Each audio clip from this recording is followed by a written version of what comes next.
Well, hey, everybody, welcome. We're so glad that you're joining us today. We are launching a brand new series here.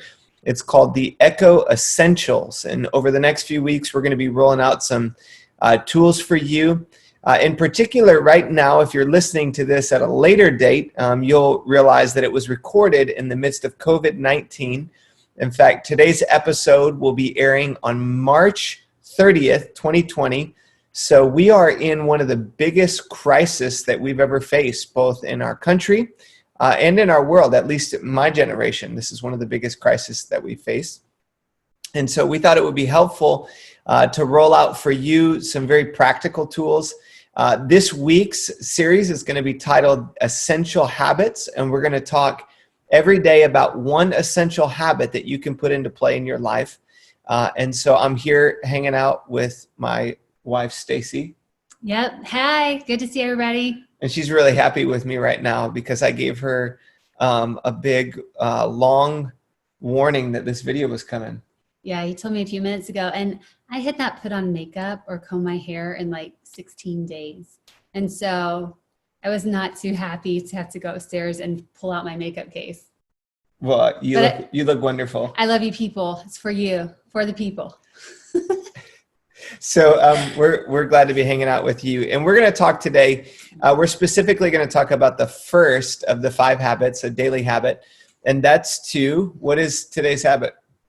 We're talking about scheduling, right? Making a plan. So habit number 1, daily habit, is to make a plan. Yep. And Stacy's really good at making a plan. I'm pretty good at making a plan too. But she's amazing at. I stick with my she plan. She sticks you with. You make a plan, and then you run all over yourself. And I change the plan. So you got multiple personalities here together. So let's talk first about. So we're going to give 8 ideas if we get through them all. Okay. Maybe we won't get through all of them. But the first one, in terms of making a plan, we're going to talk about how do you make a plan for a day, and this is especially important during this COVID season. Why do you think it's so important right now for people to make a plan? Well, this is not one of the ideas. There were a couple of days that we didn't have a plan, and it didn't go very well. We were just sitting around your house staring at each other. We encountered an extra measure of spiritual warfare the days that we didn't have a plan. Yes, and it was raining. It's been horrible weather here, so yeah, you gotta have a plan so that everybody doesn't go crazy. Keep everybody moving. Yeah, and it's something about everybody's brain kind of clicks into different gear when there's a plan.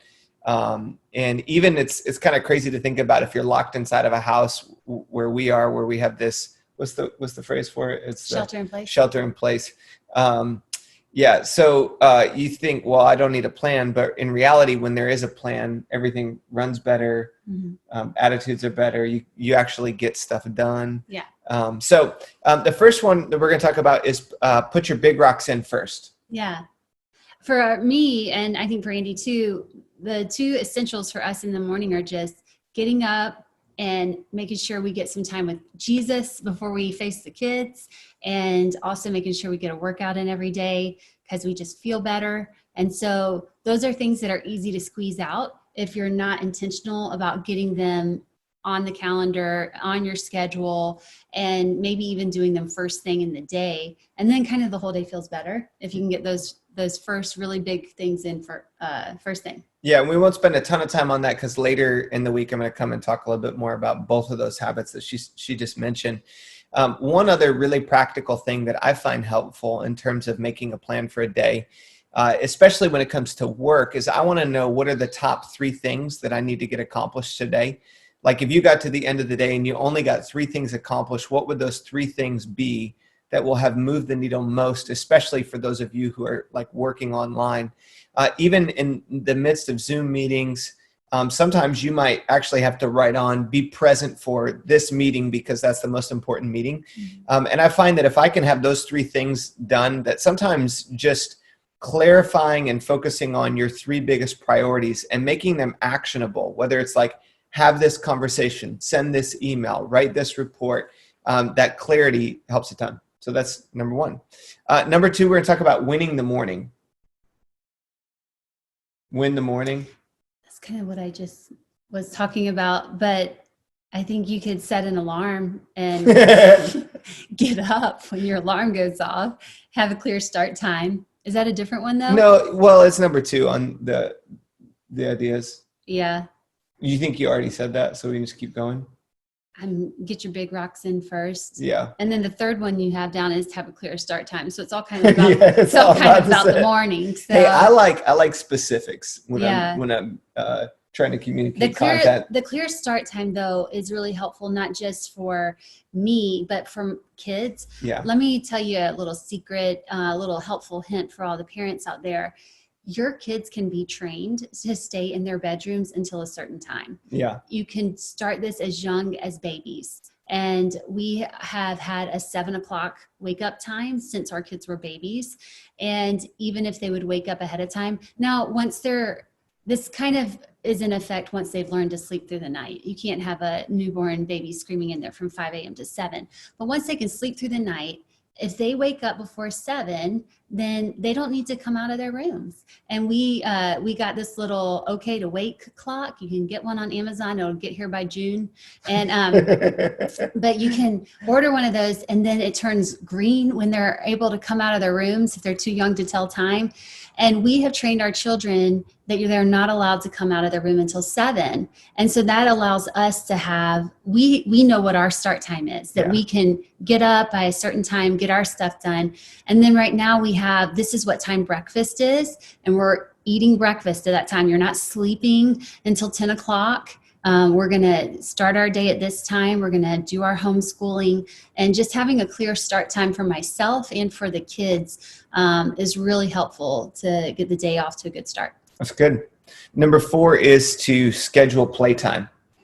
Yeah, because gosh, it's so dreary and just to sit in the house and stare at each other all day long. So we do homeschool in the morning, and but we have like scheduled times where we're going to play board games. We're going to go for scooter rides. We're going to go jump rope or throw a football together, and just make ourselves stop what we're doing and play together or play independently. We have independent playtime as well. Yeah. And with my schedule, I'm just like putting in slots of time in between calls and things that I'm trying to get done where I can pop out and hang out. And it's actually good for me to get that mental break as well. So that playtime allows your brain to reset. Even if you don't have kids, like make sure you're scheduling, go outside for a walk, like do it more than once a day, get outside, get fresh air, just break up your day with something fun. Mm-hmm. And then in particular, the next one is to communicate well, which I did really well with tonight.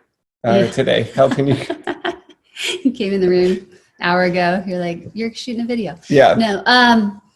Yeah. Well, I think one night you did do a good job where you said, one time I did. What will it look like for me to win at home this week? And so we were able to have a good conversation around, you've got all your responsibilities that you're working hard on for work, but then also how can you win at home? And so we were able just to communicate about what my hopes or expectations were, and then how to make our schedules align so that we could both accomplish what we need to. Yeah, I think especially in marriage, this is important when you have two people that are working at home, that you need to communicate. And even communicating with the kids, like talk about that for those who have kids, like how you communicate schedules with them. And well, I have a posted schedule every day so that they just know what to expect. They can all read, and so they can see that. But then even the night before, setting out the expectation for, I tell them what they're having for breakfast. And I mean, I switch that out. They don't have the same thing every day, but it's like, this is what's for breakfast tomorrow morning. If you wake up before breakfast, these are your options. And just keeping it very clear and well communicated, and then they have the right expectation in their mind, so there's less pushback in the moment because they know what's coming. Number 6 is to develop an ideal weekly calendar. And this is particularly important. This has been really helpful for me in my role. Everything is shifted in our reality every week. And it's taken me about 3 weeks now. Each week I'm kind of like re-looking at my schedule. The first 2 weeks were just absolutely crazy, but I had to personally get into like a planned new normal in this arena where I'm like looking, okay, when am I going to do content? When am I going to do message preparation? When am I going to get ahead? When are my meetings and calls going to be? But I find that if you can look at your week, again, this is changing a ton in our current reality, and it'll totally shift when this time of us being in our homes is kind of shifted again. But I find having a weekly calendar or a rhythm of life that you're looking through allows you to better prepare and plan. Anything you want to add on that from a family standpoint? Well, with the kids, I think that we're having to work out school, and also I work part-time for the church, and so I'm figuring out my work schedule as well. And so just coordinating that, like when can I set them up with independent activities so that I can have my meetings or get my work done, and then when do I want to be fully engaged as a mom? I don't want them to look back on this whole shelter-in-place experience and feel like my mom was totally absent. She was just trying to get us out of her hair. And so I don't want to be that mom. And so I am thinking strategically, okay, these activities are ones that they can and should do independently. So these are my windows of work. And then if it's not that time, then I'm going to put my computer away. I'm putting my phone away. I'm with them. And you just get less work done. Mm-hmm. You know, if you're the mom, if you have little kids at home, then you just have to give yourself a lot of grace. And I think most employers are given grace Absolutely. At this time as well. Yeah, that's great. Okay, talk a little bit about one of the ideas we had here with the kids. This is for parents. You called it what, when, where? Yeah, it's just a simple like parenting strategy that your kids should always know what they're supposed to be doing, where they're supposed to do it, and when they're supposed to do it. And so it helps them to know what success looks like for them. And the more responsible they are, the better attitudes they have, the more freedoms they have. Mm-hmm. And then if you have a kid that's really grumpy or fussy or disrespectful or whatever it may be that day, then those boundaries come in like very small. And so I'm going to tell you exactly where to go and what to do and when to do it. But if you are like being responsible and you have a great attitude, then there's more freedom in that. But I think everybody feels more successful when they know what you're expecting of them, what, where, and when, and then they can have certain amounts of freedom within that. That's great. Okay, last one is to put margin in for your soul. And we find that doing this on the front end of the day and the back end of the day, mm-hmm. having time to feed yourself, to read, to meditate, to pray, that part of starting the day that way and finishing that day, whether it's a book that you're reading, some content that is allowing your brain, your heart, your body to slow down and prepare for the next day. Yeah, and I think that people with children of all ages, that it's really important not to start and end your day with your children awake. Mm-hmm. And that, like, if you have that, okay, 7:00 is your time that you're invited out of your room, then even if they wake up at 6 a.m., you know that you still have that time until you're greeting them. If they wake you up in your bed every morning, that for me, that is a horrible way to start my day. And so I need that margin so that I'm able to welcome them joyfully downstairs and to start the day well with them. I need a minute to myself to pray and get my heart right. And then again at night, even if your kids are older, they're teenagers, they stay up later, they can still have their own quiet time in their room or somewhere separate from you. And so everybody at a certain time of night, you're going your separate ways, everybody's calming down, everybody has a moment and just margin to kind of decompress before you try to fall asleep. That's really good. You're doing a fantastic job. On such short notice? Yes. Well, not just with the video, but I mean with like in general with the schedule. I was wondering, I just want you to notice I put on eyeliner for you. Make sure you notice. I did not put any eyeliner on. Yes. But yes. So Stacy, I really do though think that you're a great example and for everyone to learn from. And it really does help when you have two people working together. I think that there's some folks out there that are not married, not dating, they're single. Anything thoughts you'd add to that for them? Well, I would say that all these things are important for yourself, and it's easy when you maybe live alone to just kind of like not have a schedule because you can do it whenever, but I think you'll feel better if you keep a schedule. Like if you hold yourself to certain disciplines, like you're going to get up at this time, you're going to spend time with Jesus, you're going to get in a workout, and then making time for play for yourself as well. Like you're going to go for a walk outside, you're setting up a Zoom call with your best friend to hang out. Doing things that you can look forward to is like really critical for your emotional health. And this time of isolation can definitely lead to depression if you're not intentional about staying connected to community. And so keep all these good essential habits in place, and also be committed to doing whatever it takes to be engaged with community during this time. That's really good. I think too that it doesn't have to be so rigid, right? It's not like, okay, well, you're 2 minutes late for your Bible reading time or your exercise.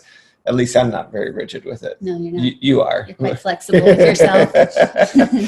So I think that it can shift and change, and you can give yourself flexibility, give yourself margin, do things, put things in there that you look forward to. But just simply having that clarity and that structure can help. I think part of the reason why, from a psychological standpoint, that this is so important in the midst of crisis is because everything is out of control. Like it feels like everything is shifting and changing, but there still are many things that we can control. Mm-hmm. So when the world is out of control, it becomes increasingly important to focus on self-control. So for your personality, maybe you do it a little bit of a different way, but I want to encourage you to make a plan. And if you have a plan, you'll be more fruitful, mm-hmm. you'll have more peace, things will flow better. You can move the plan, change the plan, but have a plan. Yeah. Sound good? That's good. Okay, well, we look forward to seeing you back. Actually, I might not be back. She's not going to be my guest again. Yeah. I'm going to have her be my guest every day. If it was just audio, yeah, that to do all this. Well, I was going to have you be my guest, so you have to put. He's sick of looking at me, guys. That's why he made me dress up for tonight. Yeah. We wanted to make sure I could still. It's not tonight. It's today. Oh yeah. For today. Mm-hmm. So thanks for joining us today. We look forward to tomorrow, and we hope that this was helpful for you. If you found it helpful, we want to encourage you to comment here. Let us know what part of it helped you. Also, we want to invite you to share with your friends, family members. Let other people know about it so that we can spread the word and help more people. Also, if you go to our website, Echo.Church, you'll find more resources there and ways that we're trying to help people in the midst of COVID crisis. Thanks so much for joining us. We'll see you again tomorrow.